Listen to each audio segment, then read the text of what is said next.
I want to talk a little bit about gun handling and specifically malfunction clearing with an optically sighted gun. If we've got something like this Springfield Armory XD with an OSP set up with the Venom, and we have a malfunction, I want you to see what I normally see with people who are jumping into this red dot sights on a handgun thing. Here's what I see a lot of times. They'll drive out, they get the click, they'll tap, and then they'll kind of blade their hand right in front of the optic and kind of use the optic as a leverage point to rack the gun. And if all I have is an empty chamber situation when I get that click, that'll work.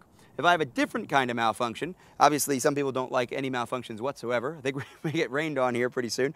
But if I get a different type of malfunction that requires me to clear the chamber, if I were to drive out right now and click and have a bad primer or something like that with this gun, and I drive out, come back in, tap, and do the same exact thing. I just use like a knife hand up against the front of that optic, and I drive back, I am now blocking the ejection port. And by blocking the ejection port, I'm actually making my situation worse. So I haven't actually cleared the situation. I've now made it worse so that if I didn't notice I made it worse, I would come out and click again. Of course, I have to start a reload, get into this situation, and then, once again, I put a new magazine in. If I come up here and hit this again, I'm still making it worse and worse and worse. So we want to get out of that habit right away. In fact, if you're new to optically sighted handguns, you want to make sure you never form that habit. So what we actually want to do when we have to clear the chamber, we rip that magazine, is I want to come up just like I would normally get a good overhand grip, just come up right around the optic, and I'm using the slide as much as I'm using the optic, but I'm still behind the ejection port when I rack. When I rack and clear, come back, get my magazine, insert the magazine firmly, come up and over again, grabbing behind that optic,